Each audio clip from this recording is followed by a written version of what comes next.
Bismillahirrahmanirrahim. Assalamualaikum warahmatullahi wabarakatuh.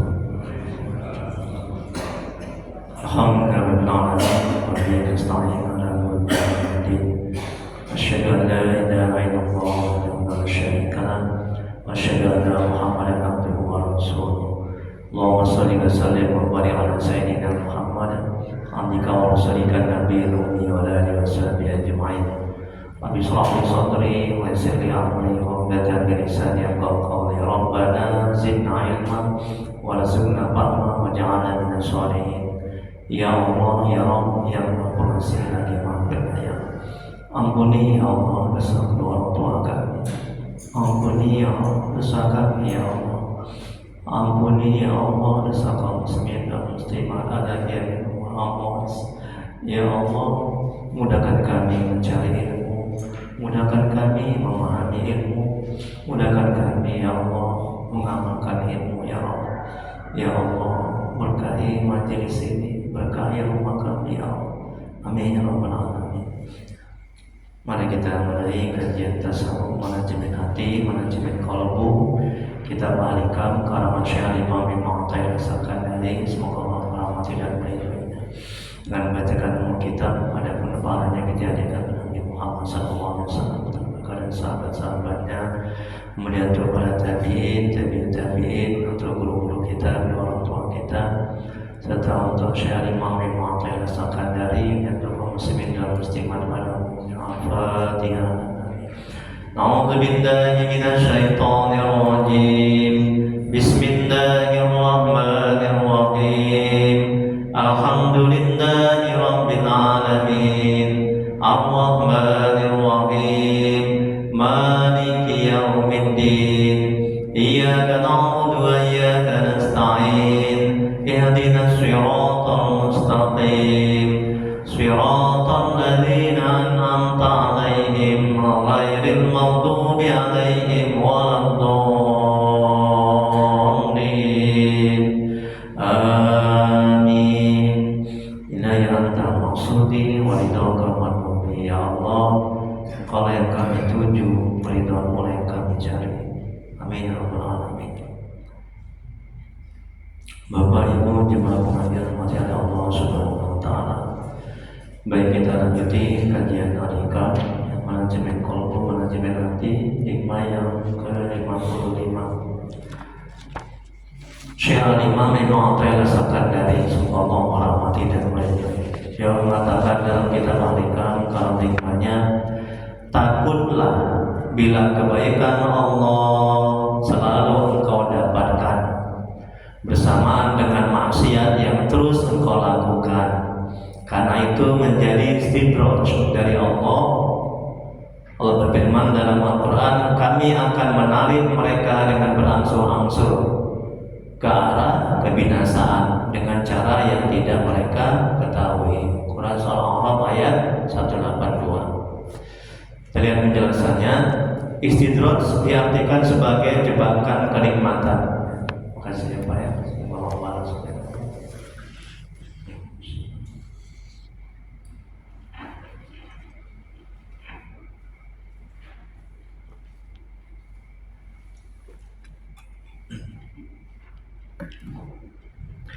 Istidraj diartikan sebagai jebakan kenikmatan yang diberikan kepada seseorang yang jarang beribadah dan sering melakukan maksiat, tetapi hidupnya terus dilimpahi kenikmatan.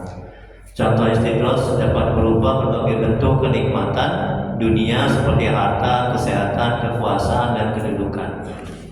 Jadi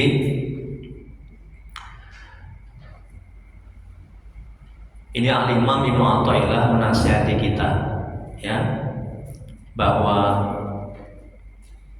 Ketika seseorang itu diberikan kenikmatan, kelezatan, kelapangan hidup, ya, segala macam kemudahan-kemudahan, kemudian dia tidak beramal ibadah, dia tidak taat, nah itu namanya istidraj. Jadi zohirnya itu nikmat, batinnya azab, ya. Jadi kita jangan kagum, jangan heran, jangan merasa gimana gitu nengok orang yang bertambah banyak hartanya, ya, dikasih terus kemudahan-kemudahan oleh Allah Subhanahu wa taala. Ya, ini apa kata Allah dalam Quran surah Al-A'raf ayat 182. Kami akan menarik mereka dengan berangsur-angsur ke arah kebinasaan. Ya, istidraj. Jadi hati-hati, ya.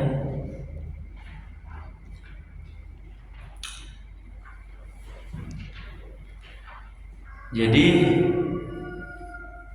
dan juga harus dipahami, disadari, kita beramal ibadah tidak merasakan kenikmatan, kelezatan dalam taat, ya, itu juga musibah, ya. Maka dalam hikmah yang lain, Syekh Imam bin Athaillah Sakandari, semoga Allah dalam doanya, itu mengatakan ciri-ciri amal ibadah yang diterima adalah dia merasakan kelezatan, kenikmatan di hati. Itu ciri-cirinya itu. Makanya patutlah kita bersedih, ya. Patutlah kita banyak bertobat kepada Allah, atau harus banyak bertobat kepada Allah ketika kita belum merasakan kenikmatan, kelezatan hati kita dalam ibadah, dalam mencari ilmu agama, di majelis taklim, dalam berzikir, dalam membaca Al-Quran. Patutlah kita bersedih. Jangan gitu-gitu aja amal ibadah kita sampai kita mati, rugi kita, ya. Jadi harus ada peningkatan. Salah satunya merasakan kenikmatan, kelezatan, manis, ya, nikmat. Sampai-sampai ketika beramal ibadah tersenyum dia, saking damainya hatinya, lezatnya, nikmatnya, lapangnya hati ini, tenang. Kita lanjuti. Allah berfirman dalam Al-Quran, dan janganlah sekali-kali orang kafir menyangka bahwa pemberian tangguh kami kepada mereka adalah lebih baik bagi mereka. Sesungguhnya kami memberi tangguh kepada mereka hanyalah supaya bertambah-tambah dosa mereka, dan bagi mereka azab yang menghinakan. Quran surat Ali Imran 178. Kemudian takutlah dari kebaikan Allah kepadamu ketika kau bermaksiat kepadanya. Tengok kan, kita buat maksiat, ya, kita buat dosa, na'udzubillah. Nah, setelah itu juga Allah memberikan rezeki, kelapangan. Jadi hati-hati, ya. Jadi hati-hati. Jangan kita merasa bangga, oh aku nggak taat, aku nggak sholat, ya, tapi rezekiku lancar, aku dapat banyak uang, proyekku lancar. Jadi hati-hati. Demi Allah, tidak ada ketenangan, kebahagiaan dengan harta, pangkat, jabatan. Betul? Ya. Ketenangan, kebahagiaan, kedamaian, ya, itu bukan terletak di harta, pangkat, jabatan, istri, anak, suami. Tapi kebahagiaan, ketenangan, kedamaian terletak di hati orang yang bersih, di hati orang yang dekat kepada Allah, di hati orang yang mengenal Allah, di hati orang yang mentauhidkan Allah. Allah tidak meletakkan kedamaian, ketenangan, kebahagiaan kepada harta, pangkat, jabatan, anak, istri, dan sebagainya, kepada dunia. Begitupun orang mencarinya mati-matian, betul, sampai melupakan akhirat. ya kan? Jadi kalau orang yang berakal, punya otak, punya akal, berakal dia, ya, dia akan mencari kebahagiaan, ketenangan yang hakiki, yang tidak pernah punah, yang tidak pernah berakhir. Di mana ketenangan itu? Di hati orang yang bersih, di hati orang yang dekat kepada Allah, di hati orang yang mengenal Allah. Ada duit, nggak ada duit, tenang hatinya. Dicaci, dihina, dizolimi, tenang hatinya, bahagia hatinya. Ya. Tuh, ya. Kemudian berikutnya ini kata Imam bin Athaillah, takutlah dari kebaikan Allah kepadamu ketika engkau bermaksiat kepada Allah, kepadanya, karena itu menjadi istidraj. Ini bahasa Al-Quran, ya. Seseorang yang dibuat istidraj oleh Allah yang bernama Sa'labah. Ibu tahu Sa'labah? Tahu Ibu? Tahu, di mana kenalnya? Ya, riwayat ya mengatakan ada yang namanya Sa'labah. Ia miskin dan minta didoakan oleh Nabi. Nabi mendoakan sehingga ia kaya, punya banyak hewan ternak, dan akhirnya dia lalai kepada Allah. Tengok kan, ini contoh Sa'labah. Waktu miskin dia taat, ya kan? Rajin ke masjid, dia banyak berbuat kebaikan. Begitu Nabi mendoakan, ya dia kaya, banyak ternaknya, dia enggan berzakat, dia jarang ke masjid. Ini istidraj. Dia sangka dengan bermaksiat kepada Allah, dengan tidak taat kepada Allah, ya, kemudian dia diberikan oleh Allah memberikan dia banyak harta, pangkat, jabatan, segala macam harta. Dia sangka Allah itu ridho.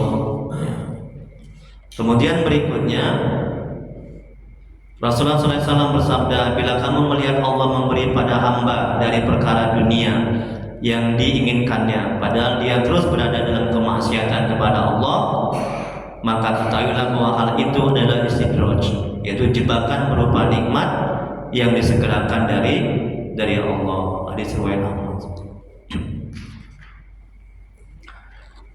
Jadi beruntunglah orang yang disegerakan hukumannya di dunia. Betul Pak? Betul Bu? Ya kan? Beruntunglah orang yang lalai tidak taat kepada Allah, disegerakan hukumannya di dunia. Beruntung. Kenapa beruntung? Ketimbang di akhirat nanti, nauzubillah, sakitnya, pedihnya, ya. Kenapa beruntung? Karena kalau di akhirat kan sudah nggak ada lagi bisa bertobat, ya kan? Nah kalau di dunia, ya, ingat hikmah kita yang lalu itu, ya, karena hikmah kita yang lalu, kaji kita, jangan sampai, ini Syekh Imam bin Athaillah Sakandari mengatakan, jangan sampai engkau diberikan musibah, diberikan cobaan, baru engkau mau kembali kepada Allah, baru engkau mau taat, ya kan? Jangan sampai begitu.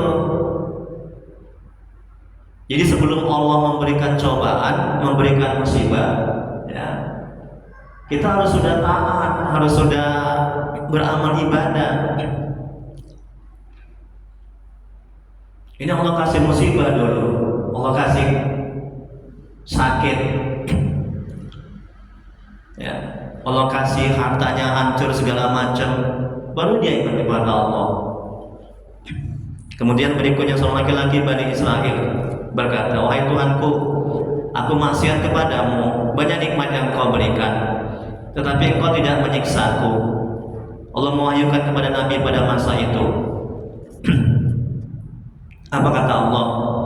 Katakan kepada laki-laki itu, berapa banyak siksa yang telah aku kirim kepadanya, tetapi engkau tidak merasakan siksa itu, bahwa bekunya air matamu dan kerasnya hatimu itu merupakan istidraj dan hukuman bila engkau mengetahui. Tengok itu kan. Jadi hukuman dari Allah itu tidak hanya berupa yang materi, berupa benda, harta, pangkat, jabatan, hati kita keras, tidak bisa menangis ketika melihat orang yang kekurangan, kemudian susah dinasehati. Nah, termasuklah hati tidak merasakan nikmat, lezat, bahagia ketika kita melakukan ketaatan. Itu juga berupa hukuman itu. Kalau orang-orang wali-wali Allah, orang-orang soleh, dia sudah gelisah. Kenapa ya aku ibadah sholat tapi tidak merasakan kenikmatan kelezatan di hati? Kenapa ya aku mengaji begini, cari ilmu agama di majelis ta'lim, ya, tapi hatiku tidak merasakan kenikmatan kelezatan. Bahkan aku mau cepat pulang aja, bahkan aku ngantuk aja, tidur aja. Nah itu, giliran ada bola, matanya melotot, nggak pernah ngantuk, nggak pernah tidur. Giliran mengaji, tidur, ngantuk. Ya, jadi hati-hati, tidak merasakan kenikmatan kelezatan dalam taat. Ya, itu juga merupakan hukuman. Nah, kalau wali-wali Allah, orang-orang soleh, para sufi, mereka sudah gelisah. Mereka evaluasi, introspeksi, oh aku banyak maksiat, aku banyak dosa, sehingga mereka banyak bertobat, istighfar, mohon ampun kepada Allah. Ya, banyak mereka berzikir, mereka membereskan hati mereka, membersihkan hati mereka. Nah, ya, mereka evaluasi, introspeksi, mungkin aku ada menzalimi orang, menyakiti orang, aku ada dendam kepada orang, mungkin ada makan-makanan aku yang haram. Ya, terus mereka evaluasi, introspeksi, mereka muhasabah. Ya. Jadi kita jangan beribadah ini jangan merasa aman-aman aja. Kalau ya sudah berapa lama kita beramal ibadah tapi gini-gini aja, betul kan? Rugi, habis itu mati, tinggal dunia. Makanya kiai kami di Madura sana, di Al-Amin, pondok pesantren, apa katanya nasihatnya? Almarhum Kiai Haji Idris Jauhari, almarhum Kiai Haji Tijani, semoga Allah merahmati dan meridhai mereka, amin ya rabbal alamin. Apa kata mereka? Sekali hidup yang berarti. Kalau nggak hidup berarti bagus mati aja, nggak ada artinya. Apa hidup yang berarti? Hidup yang berarti itu hidup yang bermanfaat buat orang lain. Karena Rasulullah SAW bersabda, sebaik-baiknya manusia adalah bermanfaat untuk orang lain, betul kan? Kemudian hidup yang berarti itu kata kiai kami, hidup yang mempunyai hati yang bersih, hati yang mengenal kepada Allah, hati yang dekat kepada Allah, hati yang mentauhidkan Allah, hati yang merasakan kenikmatan, kelezatan dalam taat, dalam ibadah, dalam majelis taklim, dalam berzikir, dalam membaca Al-Quran, dalam sholat. Itu yang berarti. Ya. Nah, makanya kita evaluasilah masing-masing. Kita sudah merasakan kenikmatan belum, kelezatan belum. Nah, seperti yang disampaikan oleh Al-Imam Ibnu Athaillah di hikmah yang lalu. Hikmah yang akan datang juga mungkin ada. Ya, barang siapa yang tidak merasakan kenikmatan, kelezatan dalam taat, itu pertanda amal ibadahnya tidak terangkat. Dan ciri-ciri amal ibadah yang diterima oleh Allah Subhanahu wa Ta'ala adalah dia merasakan, hatinya merasakan kenikmatan, kelezatan, kedamaian. Masya Allah, tabarakallah. Kita lanjutin. Mana sekarang, Bu? Nah, ini tadi, ya kan? Dia buat maksiat, ya. Terus tapi Allah tidak menyiksanya. Dikira Allah dikira Allah itu menyiksa, ya, dalam hal memberi hukuman dalam hal materi, tapi non materi ini tidak beku hatinya keras, hatinya tidak bisa menangis ketika melihat orang yang susah, ya, hatinya tidak mau dinasehati, yang menolak hatinya, ya, itu hukuman itu, ya. Jangan dikira hanya berkenaan dengan harta, pangkat, jabatan, nggak ada rezeki, nggak ada duit, atau sakit, jangan hanya dikira itu hukuman, ya. Tapi ini, nah, bagi wali-wali Allah, orang-orang sufi itu, nah, ketika mereka satu saat aja tidak merasakan hatinya kenikmatan kelezatan dalam taat, mereka udah gelisah. Mereka menganggap itu juga hukuman. Mungkin mereka ada salah, banyak maksiat, banyak dosa, ada menzalimi, ada makan makanan yang haram. Ya. Kemudian berikutnya, wajib bagi seorang hamba yang mendapat nikmat untuk menjalankan hak-hak nikmat itu. Allah memberikan nikmat ilmu, harta dan lain-lain. Masing-masing ada hak yang harus dijalankan. Kita harus segera mensyukurinya, baik mengucapkan, mengamalkan dan mengiktikadkannya. Caesar berkata, istidras adalah menyembunyikan malapetaka di balik nikmat. Oke, sampai di sini mungkin ada yang perlu diskusikan. Mesti berkenaan dengan ini dulu ya. Nanti kalau sudah selesai sampai berapa halaman nih? 3 halaman. 3 halaman. Nanti baru sampai nanti 3 halaman.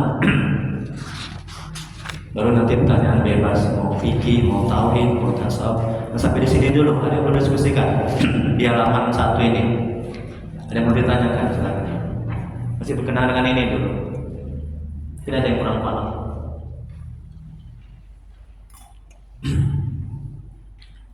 Nggak ada. Kalau ada kita lanjut di halaman 2.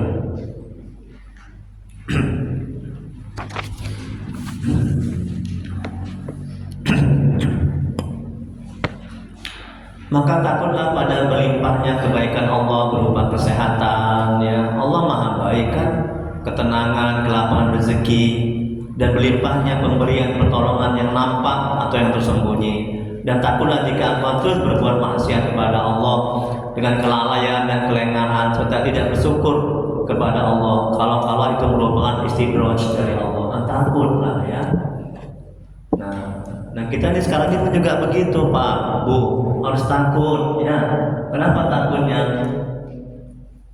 Karena kita belum merasakan kenikmatan kelezatan di hati kita ketika sholat, ya kan?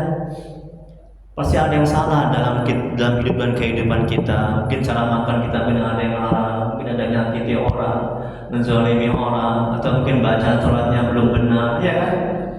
Kalau bacaan sholat nggak benar kan sholat kita nggak diterima, terutama Al-Fatihah ya. Itu rukun sholat Al-Fatihah. Ini kalau Al-Fatihahnya nggak benar, sholat kita nggak diterima. Cara wudhu kita, ya kan? Cara istinja kita, betul kan? Nah, terutama fikih lah itu. Nanti coba evaluasi introspeksi diri, coba ibadah-ibadah kita itu. Jadi kalau itu sudah bagus semua, Allah akan memberikan. Nah, ini karunia Allah, anugerah Allah berupa kenikmatan dan kelezatan dalam ibadah, dalam taat. Jadi bukan karena amal ibadah kita mendapat kenikmatan di hati, tapi rahmat Allah, karunia Allah, ya. Nah itu. Jadi syariatnya kita beresi, itulah fikih, berkenaan dengan fikih itu tadi kan, wudunya, cara bacanya, bacaan sholat kita, ya semuanya perbaiki. Kemudian apa yang kita makan itu. Kemudian berikutnya, Sa'ad bin Abdullah semoga Allah merahmati dan meridhoinya mengatakan Allah memberi mereka nikmat dan melupakan mereka untuk mensyukurinya. Jika mereka cenderung kepada nikmat dan terhalang dari yang memberi nikmat yaitu Allah, maka mereka pasti diberi azab. Tengok kan? Kan kebanyakan kita begitu manusia. Allah memberikan makan, pakaian, segala macam kenikmatan, ya. Tapi hati mereka, mata hati mereka tidak melihat bahwa nikmat pakaian, harta, pangkat, jabatan itu dari Allah. Kalau mata hati mereka tidak merasakan, menyadari bahwa nikmat yang mereka terima itu dari Allah, dan siap-siaplah nih kata Sa'ad bin Abdullah, ya, akan kena azab, kena laknat. Allah berfirman dalam Al-Quran, A'udzubillahi minasyaitonir rajim. La in syakartum la'azidannakum wa la in kafartum inna azabi lasyadid. Kalau engkau bersyukur aku tambah. Kalau engkau kufur dengan azab. Ingat hikmah kita yang lalu, dalam hikmah kata Syekh Imam Athaillah bahwa mengikat nikmat itu, cara mensyukuri nikmat itu dengan banyak ketaatan kepada Allah. Cara mensyukuri nikmat Allah. dengan menggunakan nikmat yang Allah berikan di jalan Allah. Jangan gunakan nikmat yang Allah berikan untuk bermaksiat kepadanya. Nauzubillah. Kemudian berikutnya, setiap kali mereka berbuat suatu kesalahan, kami memperbarui nikmat mereka dan kami membuat mereka lupa untuk meminta ampun dari kesalahan itu. Allah berfirman dalam Al-Quran, dan aku memberi tangguh kepada mereka. Surah Al-A'raf ayat 183. Yakni kami memberi mereka kekuatan dan nikmat sampai kami menindak mereka tiba-tiba. Tengok, kan berapa banyak orang yang berbuat maksiat langsung Allah cabut nyawanya. Banyak kan? Lagi minum alkohol, lagi di diskotik, mati, ya kan? Lagi berzina, na'udzubillah, mati tiba-tiba. Tengok itu, sehingga itu na'udzubillah. Ya, lagi menyakiti orang, menzalimi orang, lagi mencuri, dicabut nyawanya oleh Allah, oleh malaikat. Nah ini, ya. Nah, kita siap kan? Ya, tiba-tiba Allah mencabut nyawa kita, kita siap nggak? Kalau amal ibadah kita sampai sekarang ini masih segini-segini aja, nggak ada peningkatan. Nah, ini sudah hikmah yang ke-55. Dari hikmah ke-1 sampai ke-55. Sudah berapa lama nih kita ini ya mengaji. Nah, seharusnya harus sudah ada peningkatan. Ya, sudah harus bisa merasakan kenikmatan, kelezatan di hati. Ya, harus sudah mudah untuk melakukan ketaatan, atau sholat tahajud malam, kemudian berpuasa. Harus sudah terampil menata hati ini. Ya, harus dihilangkan sifat-sifat buruk di hati, penyakit-penyakit hati, iri, dengki, takabur, sombong, ujub. Harus bisa bersabar ketika disakiti, dizolimi, ketika belum mendapat rezeki, hatinya harus bisa bersabar. Ketika sakit, harus bisa bersabar, karena sudah hikmah yang ke-55 ini. Ya, sudah agak lama kita mengaji, jadi mesti ada perubahan-perubahan seperti itu. Kalau belum ada, patutlah kita banyak bertobat, istighfar, mohon ampun kepada Allah. Kita evaluasi, introspeksi diri. Ya, mungkin ada makan-makanan kita yang haram, mungkin ada menzalimi orang, menyakiti orang, istri, anak, tetangga. Atau mungkin bacaan-bacaan sholat kita mungkin belum benar. Ya, beresi hati, banyak tobat, istighfar, mohon ampun, banyak berzikir, ingat kepada Allah. Kemudian berikutnya ayat di atas yang mana sekarang? Firman Allah ya. Firman Allah dalam Al-Quran, Quran surah Al-An'am ayat 44. Apa kata Allah?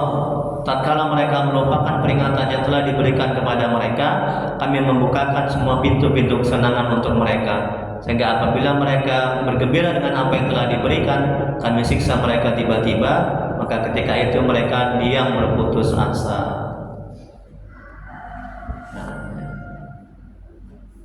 Ayat di atas menjelaskan ketika mereka melupakan hukuman dan siksaan yang diperingatkan kepada mereka, maka kami membukakan pintu-pintu nikmat dan melapangkan rezeki yang nampak pada mereka.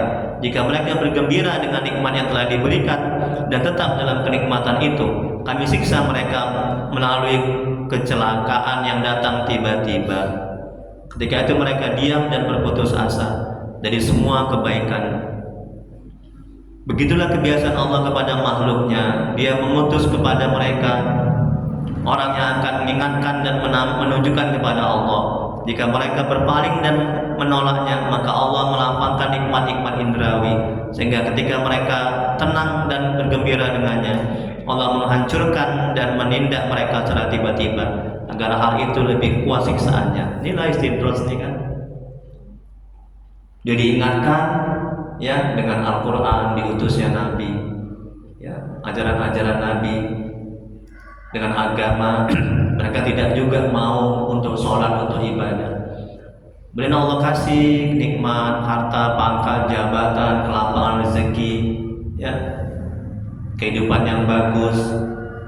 Nah, kemudian Allah tindak, ya, Allah hukum dengan secara tiba-tiba.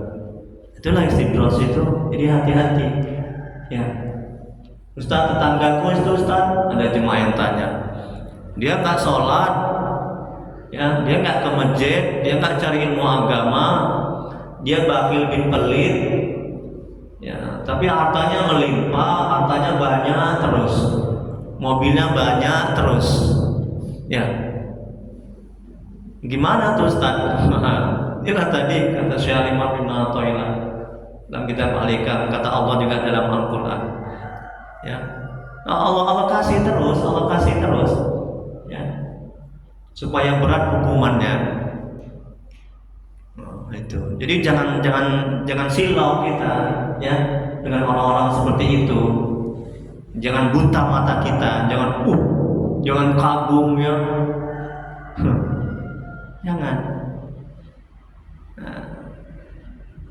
Dan sekali lagi Allah meletakkan ketenangan, kebahagiaan bukan di harta, pangkat, jabatan, istri, anak, suami, dan segala macam kenikmatan dunia. Tapi Allah meletakkan kebahagiaan, ketenangan sekali lagi, ya, yang abadi. Kalau harta, pangkat, jabatan itu kan sifatnya sementara, betul? Ya kan, Bu? Sifatnya sementara itu, nggak kekal. Kebahagiaan itu, ketenangan itu di hati. Tapi yang kekal abadi sampai hari kiamat, ya, adalah di hati yang bersih, hati yang mengenal Allah, hati yang dekat kepada Allah, hati yang mentauhidkan Allah, hati yang merasa kehadiran Allah. Insyaallah tabarakallah. Kemudian berikutnya, kewajiban bagi manusia ketika merasakan nikmat lahir maupun nikmat batin, nikmat indrawi maupun nikmat maknawi adalah mengetahui haknya dan segera mensyukurinya, baik lewat ucapan, keyakinan atau perbuatan. Siapa yang tidak mensyukuri nikmat berarti dia telah menghilangkan nikmat itu.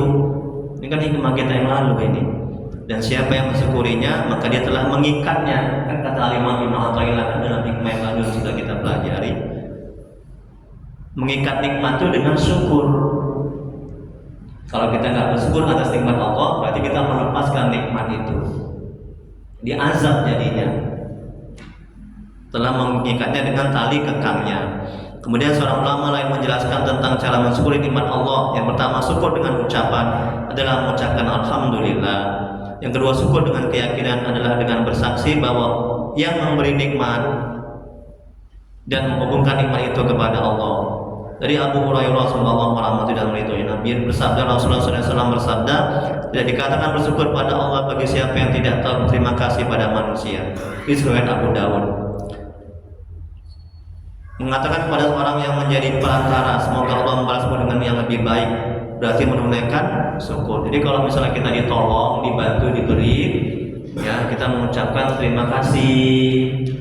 Itu tanda kita bersyukur. Kemudian kita doakan semoga Allah membalasmu dengan yang lebih baik. Jazakallah khairan, ya kan? Kasiran. Nah itu. Oke, ada yang perlu diskusikan, ditanyakan yang kedua ini? Masih berkenan dengan ini? Iya, silakan Pak Haji. Apa kabar Pak Haji? Sehat? Alhamdulillah. Assalamualaikum warahmatullahi wabarakatuh.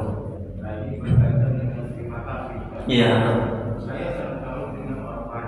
Orang Barat ya, salut ya. Kenapa Pak? Masya Allah. Iya.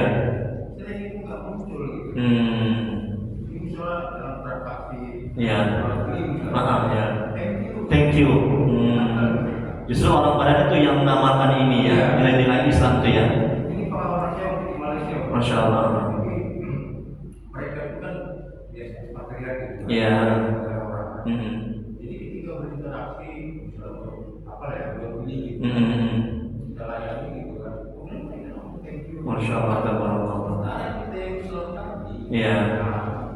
Itu bagaimana mereka? Iya, bagus pertanyaannya. Terima kasih Pak Haji. Semoga Allah sampaikan Pak Haji. Amin. Nah, ada yang namanya adat kebiasaan. Ya, bukan dari hati. keimanan, bukan, karena mereka tidak beriman kan.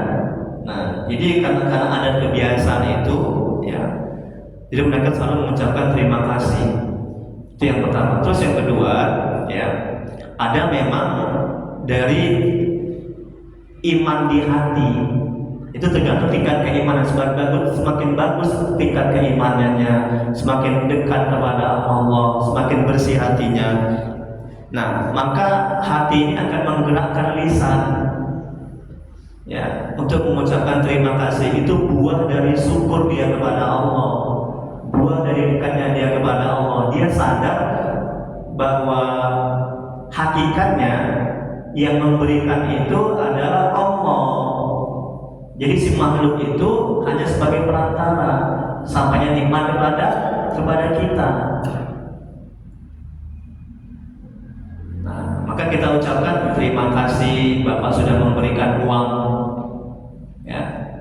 Digerakkan hatinya oleh Allah untuk mengucapkan terima kasih, buah dari hati yang bersih, buah dari tingkat keimanan yang bagus, buah dari kedekatan kita, buah dari kedekatan mengenal Allah dan dekat kepada Allah.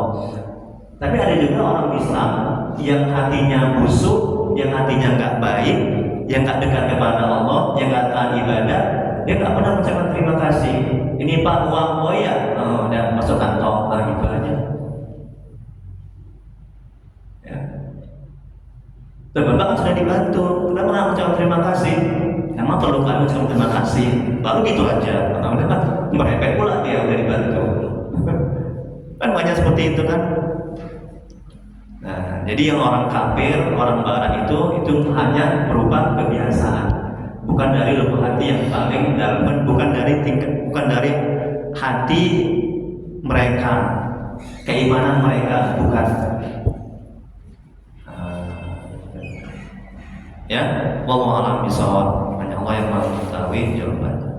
Jadi makanya Pak, Bu, manajemen hatinya agar kita bersyukur kepada Allah ketika diberi, agar hati kita semakin bersih, agar hati kita semakin dekat dan mengenal Allah, agar kita tidak terlalu mendewa-dewakan, tidak terlalu memuja-muja orang yang membantu, orang yang memberi. Nah, maka ketika diberi kita mengucapkan alhamdulillah, terima kasih Pak, semoga Allah membalas kebaikan Bapak. Udah. Nah, jadi hati kita itu sadar dan paham bahwa hakikatnya itu memberikan itu adalah Allah. Itu nikmat dari Allah. Maka tadi dikatakan belum bersyukur kepada Allah sebelum dia mengucapkan terima kasih kepada orang yang. Kalau nggak begitu, mata zahir hanya melihat dia memberi, kita akan terlalu mengagung-agungkan, terlalu melebih-lebihkan, terlalu memuja-muja. Hati kita akan semakin jauh dan tidak akan mengenal Allah, dan kita tidak akan bisa bersyukur kepada Allah. Yang pada hakikatnya yang memberikan itu adalah Allah. Dia hanya sebagai jalan sampainya nikmat kepada kita. Dia hanya perantara, dia hanya wasilah. Ya. Jadi mata zahir memandang orang, mata batin, mata hati memandang, merasakan, menyadari bahwa Allah yang memberi pada hakikatnya. Harus gitu, ya. Harus dilatih, mujahadah, ya. Nah, sehingga kita akan semakin dekat dan mengenal Allah, sehingga kita akan bisa bersyukur kepada Allah, sehingga kita tidak akan kufur atas nikmat. Ya. Jadi kita tak terlalu memuja-muja, memuliakan. Oh, kalau bapak itu hebat kali bapak itu ya. Aku ini bisa hidupkan karena bapak itu. Aku ini bisa bekerja karena bapak itu. Iya, syariatnya, hakikatnya kan semuanya Allah. Ya, lagi ada lagi mungkin mendiskusikan. Kita lanjutin terakhir ya, halaman 3.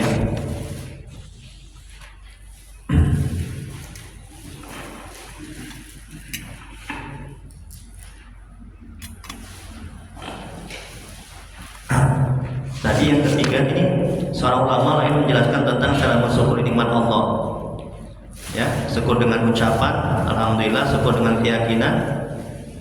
Jadi mata hati merasakan itu dari Allah. Yang ketiga, syukur dengan amal adalah mengolah nikmat sebagai wujud ketaatan kepada Allah. Jika kewajiban ini tidak dilaksanakan, maka dia akan mendapatkan perampasan nikmat dan istidraj. Itulah hukuman terburuk. Suatu hari seorang menemui Sa'al bin Abdullah At-Tustari, semoga Allah merahmati dan meridhoinya. Ia mengadu musibah, kehilangan bahwa seorang pencuri masuk ke dalam rumahnya dan mengambil barang berharganya. Kemudian bersyukurlah kepada Allah. Ini kata Sa'al, ini seorang sufi ini ya, Sa'al bin Abdullah At-Tustari ya. Masya Allah, tabarakallah. Apa katanya? Bersyukurlah kepada Allah. Udah barangnya hilang, ya kan? Dicuri.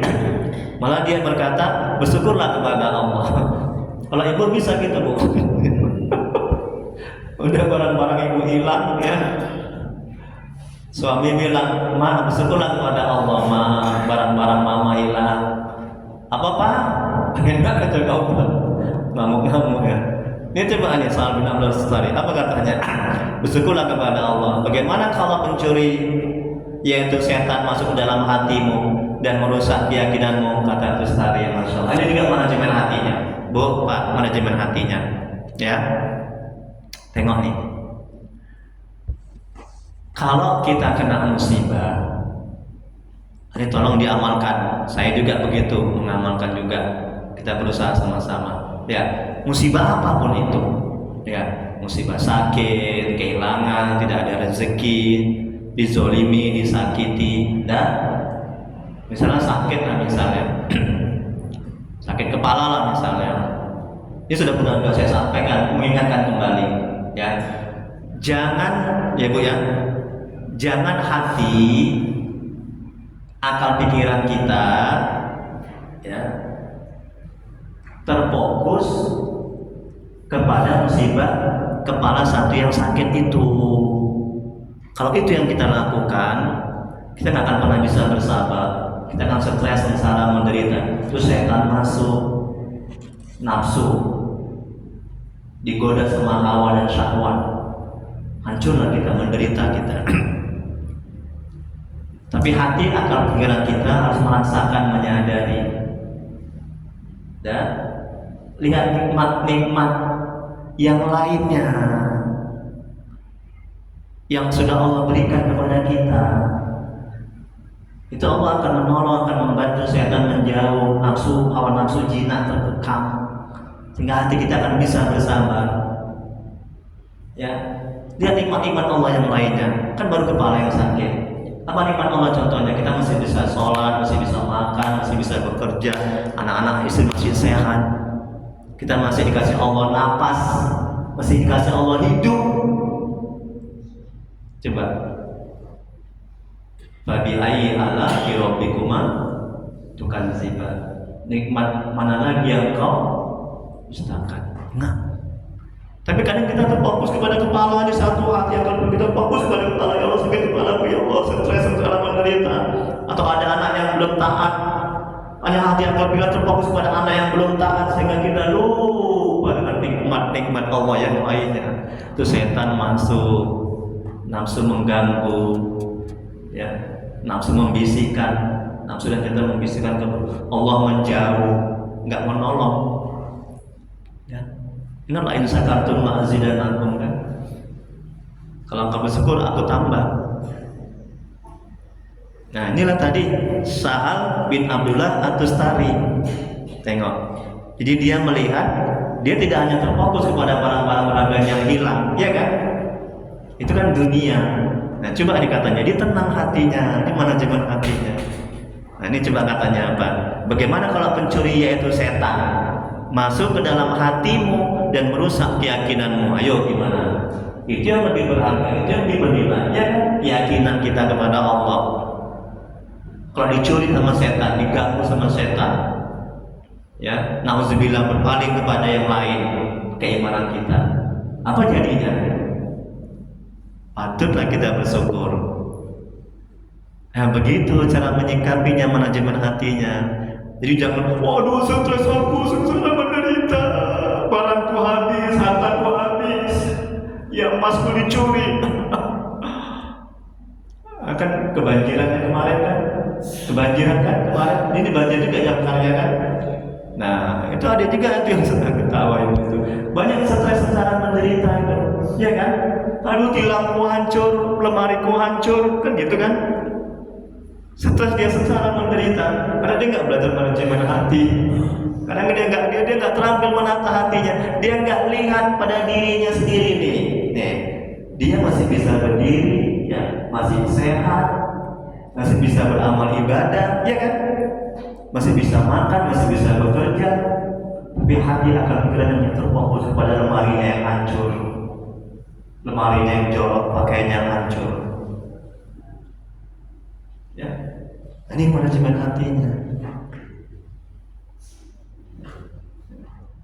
Ada kebanjiran rumahnya, Bu? Ya. Sudah terlambat ngasih nasihatnya. Ini belakang terlambat dikajinya nih. Maunya sebelum banjir dikasih kajian hikmah yang ke-55 ya. Ya, tapi kita nggak boleh mengatakan jika umpama andai kata. Itu pintu masuk setan, kan sudah terjadi kan. Kita naik kereta, belok kanan, jikalau aku belok kiri pasti nggak jatuh. Orang udah jatuh kok, gimana lagi kan. Jadi kata Nabi Rasulullah SAW tidak boleh seperti itu.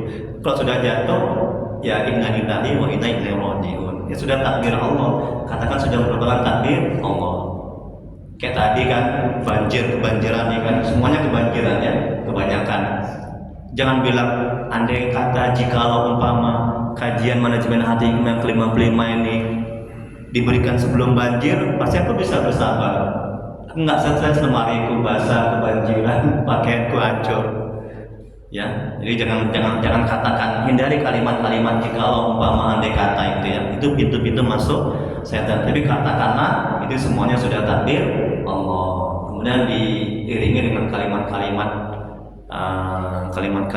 yang baik seperti innalillahi wa inna ilaihi raji'un. Kemudian berikutnya, yang mana sekarang? Ini tadi ya.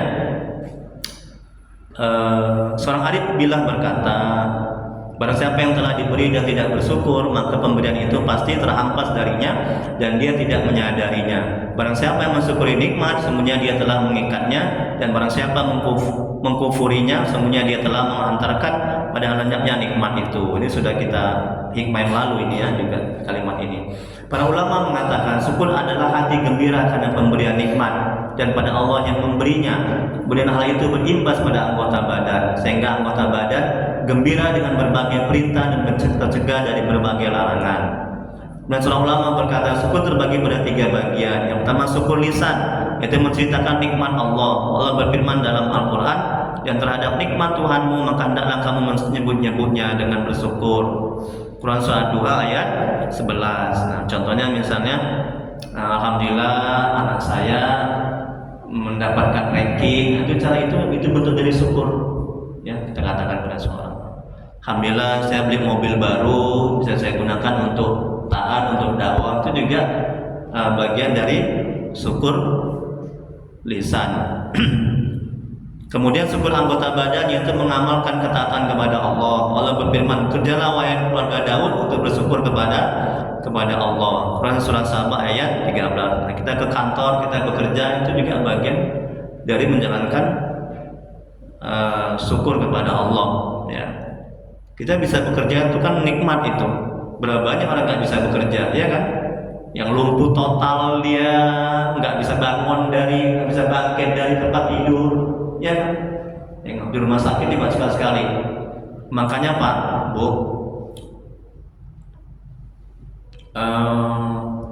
ini manajemen hatinya agar kita bisa bersyukur atas nikmat Allah, agar bisa istiqomah. Rajin-rajinlah ke kuburan, rajin-rajinlah mengantarkan jenazah, rajin-rajinlah ke rumah sakit, rajin-rajinlah ke pantai jompo.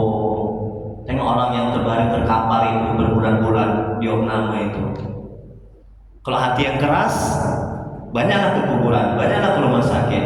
Lembut hatinya itu. Jangan banyak ke diskotik, jangan banyak undangan. Ini yang dibanyakan kondangan. Kemana bu? Undangan. Lemah hati mati itu, tengok keyboard joget-joget, nauzubillah, pakaian seksi, ya kan? Mati itu hati itu. Ya. Kan gitu banyak sekarang kan, tapi giliran ke kuburan, giliran ke rumah sakit, giliran ada orang meninggal ngantarkan jenazahnya, ada yang dibanyaki, mana ada? Ya kan? Paling banyak ke kondangan, ke pesta. Itu mengeraskan hati. Tapi bukan berarti nggak boleh ya, silakan. Nah itu. Ya ikut aku ya kemana? Ke kuburan, ziarah. Males lah, horor katanya. Tengok kan, horor katanya, takut. Cuma anda coba pikirannya. Ke kuburan kok takut? Ya. Sunnah Nabi itu. Ini kita mau Ramadan kan, ziarah kan. Kemudian berikutnya Abdullah Haris Muhasibi sallallahu alaihi dan meridhoinya. Iringilah segala kenikmatan dengan syukur. Penjelasannya, syukur adalah sanjungan kepada Allah yang berkenan memberikan pemberian dan bantuan saat pertama kali. Dan para ulama berkata, syukur adalah mengikat yang sudah ada dan memburu yang belum ada atau hilang. Allah berfirman dalam Al-Quran, sungguhnya jika kamu bersyukur, pasti kami akan menambah kepadamu. Quran Surah Ibrahim ayat 7. Tengok kan. Jadi Bu, Pak, kalau kita bersyukur, ya nikmat yang belum ada itu akan diadakan oleh Allah. Contoh misalnya, kita punya rumah kontrak, punya rumah kontrak, kita bersyukur, dijadikan rumah itu untuk ibadah, untuk majelis taklim, ya, untuk kebaikan-kebaikan lainnya, udah. Nah kita bersyukurnya, itulah cara bersyukur nikmat rumah itu. Udah. Nah kalau kita bersyukur, nanti Allah akan memberikan dari rumah yang kontrak menjadi rumah yang tidak kontrak. Kita bisa membeli rumah. Nah gitu. Rumah istri satu kita syukuri, nanti ditambah lagi tuh. Nah, langsung marah ibu itu. Matanya melotot. Ustadznya pun ngajar-ngajarin. Bercanda ya Bu ya. Insyaallah, tabarakallah. Jangan tegang kali. Saya lihat ini ibu tegang kali. Ya. Astagfirullah. Makanya tahu nggak Gus Bahar atau Gus Bahar ya? Gus Bahar, Kiai Haji Baharudin itu kan? Itu kan kalau dia ngisi tausiah kan diisi candaan, ketawa itu kan. Jok-jok. Nah, itu ya. Candaan, bercanda, tapi jangan banyak kali lah kalau kita ngaji ya. Nanti nggak akan ada keberkahan dalam majelis itu kalau banyak ketawanya ya, sekali-sekali lah. Baik, yang terakhir Imam Hasan Al-Basri sallallahu alaihi dan meridhoinya, Abu Al-Hadiyah As-Suddi dan Rabi bin Anas berkata, sungguhnya Allah Ta'ala akan mengingat orang yang mengingatnya. Tengok, ada ulama ada ulama ditanya, wahai Syekh, wahai Tuhan, kapan Allah mengingat aku? Ini tadi kata Imam Hasan Basri, Allah mengingatmu kalau engkau mengingatnya, ya kan? Kalau engkau tidak mengingatnya, Allah tidak mengingatmu. Nah, tengok perhatikan. Kalau kita nggak ingat Allah, Allah tetap, itulah maha baiknya Allah. Allah tetap ngasih makan kita, mengurus kita, betul kan? Tapi kadang kita yang zolim, nauzubillah. Kalau sama manusia, ngapain aku ngasih dia makanan, dia aja nggak ingat aku, ngapain aku bantu dia, nah, kan gitu. Kalau Allah tidak, walaupun orang itu tidak sholat, tidak ingat kepada Allah, tidak taat, tapi tetap Allah mengurusnya, Allah memberi makannya, ya. Dia diberi tapi tidak dikasih tapi tidak disayang, kan gitu ya. Dikasih tapi tidak disayang. Ar-Rahman Ar-Rahim ya, pengasih. Berikutnya, sungguhnya Allah Ta'ala akan mengingat orang yang mengingatnya, memberikan tambahan nikmat kepada orang yang bersyukur kepadanya, dan memberikan siksa kepada orang yang kufur kepadanya. Kemudian yang terakhir, syukur merupakan pengakuan seorang hamba bahwa segala nikmat yang diterimanya adalah semata-mata anugerah Allah. Inilah hakikat syukur. Ya, nikmat yang diberikan oleh Allah semata-mata itu karunia anugerah, baik secara lisan, perbuatan maupun dalam relung hati yang paling dalam. Balik lagi Bu dari awal. Jadi kalau hikmahnya yang kelima ini, Syekh Imam bin Athaillah Sakandari, semoga Allah merahmati dan ridhonya, mengatakan takutlah. Tengok dalam hikmahnya nih, tengok ya. Ya Allah, ngeri kali saya membacanya ini ya. Karena kita nggak sadar ini kan, begitu banyak nikmat ya, nggak taunya istidraj. Ya. Nih kata Imam bin Athaillah, takutlah bila kebaikan Allah selalu engkau dapatkan, ya, bersamaan dengan maksiat yang terus engkau lakukan, karena itu menjadi istidraj dari Allah. Allah berfirman dalam Al-Quran surah Al-A'raf ayat 182, apa kata Allah? Kami akan menarik mereka dengan berangsur-angsur ke arah kebinasaan dengan cara yang tidak mereka ketahui. Wallahu a'lam, hanya Allah yang Maha mengetahui. Silakan Bapak Ibu, bila ada berdiskusikan, ditanyakan sebelum kita tutup dengan doa. Insyaallah nikmatnya. Nah, ini ada lagi nih, biar pada banyak pahala saya. Ya, ini kasih sama tetangga, kasih sama jiran, kasih sama istri, anak, saudara-saudara nih. Nanti rugilah saya, pahala saya sedikit. Ayo Bapak Ibu ya, ambil lagi ya. Anda tanyakan? Ini bebas tanya fikih, tauhid, nasab, ya silakan Pak Haji. Apa kabar Pak Haji? Sehat? Alhamdulillah. Jangan Pak Haji.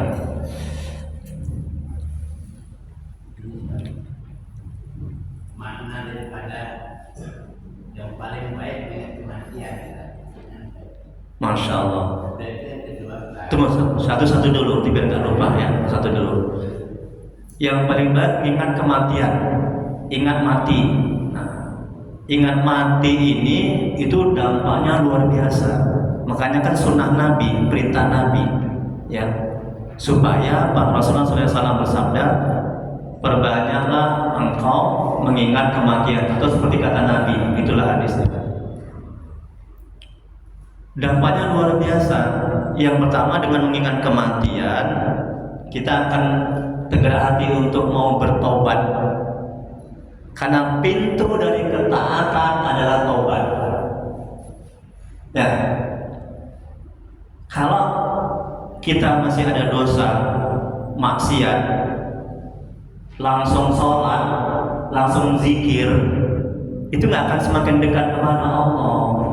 Saya ulangi lagi, kalau kita ada dosa maksiat, ya, dosa yang besar, kita langsung zikir, langsung sholat, langsung baca Quran, itu kita nggak akan bisa membersihkan hati kita, nggak akan bisa dekat kepada Allah dan mengenal Allah. Hati kita akan gelisah terus, ya, dan kita mereka ada. Nah, jadi harus tobat dulu. Tobat, istighfar, lebih bagus lagi mandi tobat, sholat sunat tobat, itu lebih bagus. Semalam saya kasih tausiah 40 hari dekat Masjid Jami Al-Karya. Ada jemaah saya, kawan saya S2, ada orang Malaysia datang ke situ juga, ada ibu-ibu. Nah begitu juga dia kena gangguan jin, ya, udah kayak setan. Orangnya cantik, manis, orang kaya,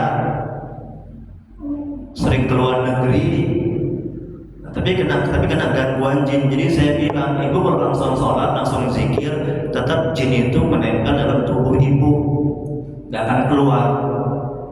Jadi bagaimana Ustaz? Nah, saya kasihlah amalan ruqyah. Ini ibu amalan ruqyah. Terlebih dahulu ibu mandi tobat, sholat sunat tobat, banyak istighfar mohon ampun. Karena dia zolim kali dia sama orang. Karena dia melakukan dosa besar. Jadi kalau langsung sholat, langsung zikir, itu nggak akan pernah bisa, ya, keluar zin itu. Nah begitu juga dari tergerak hati untuk tobat, awalnya ingat kematian. Orang yang nggak sadar bahwa dia bakalan mati, dikubur, itu nggak akan tergerak hati untuk mau bertobat. Makanya itu sangat dianjurkan, ya, banyak ingat kematian. Nah, macam mana agar hati, perhatikan Bu, macam mana agar hati, agar pikiran sadar, paham, merasakan, ya, akan kematian. Perbanyaklah ziarah kubur, perbanyak menghadiri kematian-kematian itu, bertakziah. Kalau misalnya di sini yang ingat mati, kan nggak tergerak hati kan? Nah, jadi mesti kita ke kuburan, tengok itu yang di kuburan itu, tengok itu yang sudah tulang belulang itu, coba sadarkan dalam hati kalau nanti kita akan seperti itu, ya, akan diazab, ada azab kubur kalau misalnya kita tidak beramal ibadah. Nah, itu coba ayat direnungkan, muhasabah di kuburan itu sebelum kita baca ayat itu. Itu penting, itu luar biasa sekali untuk tergerak hati mau bertobat. Itu yang pertama, tergerak hati untuk bertobat. Yang kedua, banyak ingat kematian. Itu hati tidak akan cinta kepada dunia, ya. Rumah mewah, harta, pangkat, jabatan bakalan mati, nggak dibawa, kan amal yang dibawa. Udah, itu yang kedua. Terus yang ketiga, banyak ingat kematian itu akan membersihkan hati. Dan sekian banyak cara membersihkan hati adalah dengan cara ingat mati. Itu yang ketiga. Terus yang keempat, banyak ingat kematian. Udah, itu akan menghilangkan sifat ujub, penyakit hati, ujub, sombong, takabur. Kalau kita mau sombong, apa yang mau kita sombongkan ini bakalan hancur, betul? Ya, bakalan binasa badan ini. Kecuali orang yang beriman, Allah kekalkan jasadnya di kuburan. Berapa banyak kan ulama-ulama yang badannya nggak hancur, ya? Itu kalau orang nggak beriman, badannya hancur, dimakan cacing. Tapi kalau orang yang beriman, itu badannya dikekal, badannya tidak hancur, jasadnya ini. Dan banyak lagi hikmah-hikmah, makanya itu perintah Nabi supaya banyak ingat kematian. Yang kedua apa? Ya. Menunaikan ibadah haji, Ustaz. Menunaikan ibadah haji. Situ kan Ini kajian fikih ya. perintahkan lempar jumroh 7 kali. Iya. Sa'i 7 kali. Iya. Tawaf 7 kali. Iya. Ya kan? Mm-mm. Dan putarnya tawaf itu ke kiri. Iya. Iya. Ada apa di atas bibir? Masya Allah, tabarakallah. Iya, ini sekalian ya, terima kasih Pak. Semoga Allah sampaikan Bapak. Insya Allah saya berangkat haji nanti bulan 4. Jadi saya mohon doa dari Bapak Ibu ya, semoga dimudahkan ya, dilancarkan dan menjadi haji yang mabrur. Ya, alhamdulillah saya juga sudah belajar tentang manasik haji lah ya, cara berhaji. Pertanyaannya, ada apa dengan angka 7? Ya. Tadi hakikatnya sa'i 7 putaran tadi ya. Melempar 7 ya. Ya. Oke. Jawabannya insya Allah yang akan datang. Ya. Insya Allah yang akan datang. Saya buka lagi kitab. Ya, karena kami pun juga masih manasik haji. Nanti tanggal 20, ini kan libur Ramadan, tanggal 22 Ramadan itu manasik lagi, belajar lagi. Saya buka kitab lagi, Pak ya. Maaf ya Pak ya, jangan kecewa, jangan sakit hati. Saya belajar manajemen hati. Ustaz masa nggak tahu. Ya, saya nggak mau jawaban asal-asalan, dosa nanti saya ya. Nah, jadi memang mengatakan tidak tahu itu berat bagi nafsu. Ya kan? Mengatakan tidak tahu itu berat bagi nafsu. Ya, berat bagi nafsu. Nah, kebanyakan orang dia tidak tahu tapi merasa tahu, akhirnya jawabannya salah-salah, itu lebih bahaya. Dan mengatakan tidak tahu, pahalanya juga ada diberikan oleh Allah Subhanahu wa taala. Nah, kan nggak semua juga Ustaz tahu ya. Makanya insya Allah jawabannya yang akan datang. Dan doa kita ya.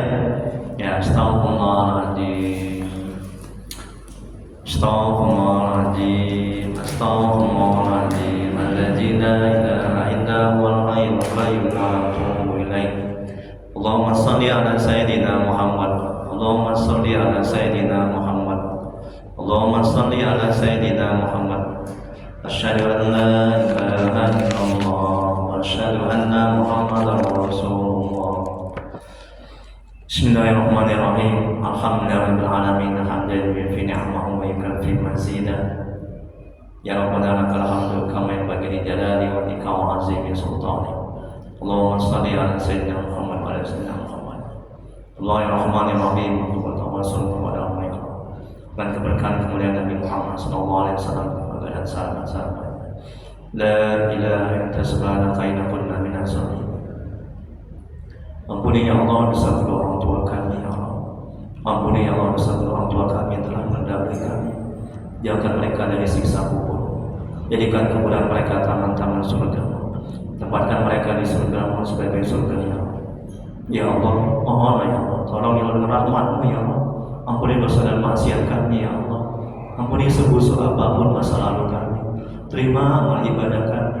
Terima taubat kami ya Allah. Kasihanilah kami ya Allah.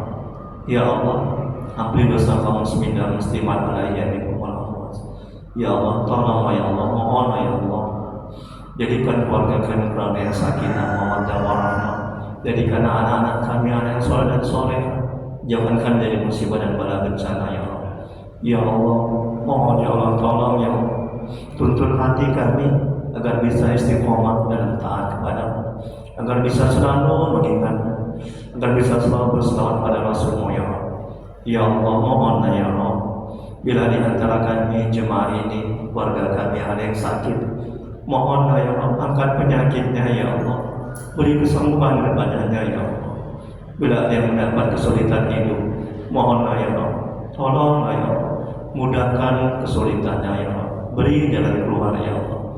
Ya Allah, mudahkan rezeki kami dan berkahi, mudahkan urusan kami dan berkahi, panjangkan umur kami dan berkahi ya Allah. Rabbana la tuzigh qulubana ba'da idh hadaytana wa hab lana min ladunka rahmah innaka antal wahhab. Rabbana atina fid dunya hasanah wa fil akhirati hasanah wa qina azabannar. Wa sallallahu ala sayyidina Muhammad wa ala alihi wasallam.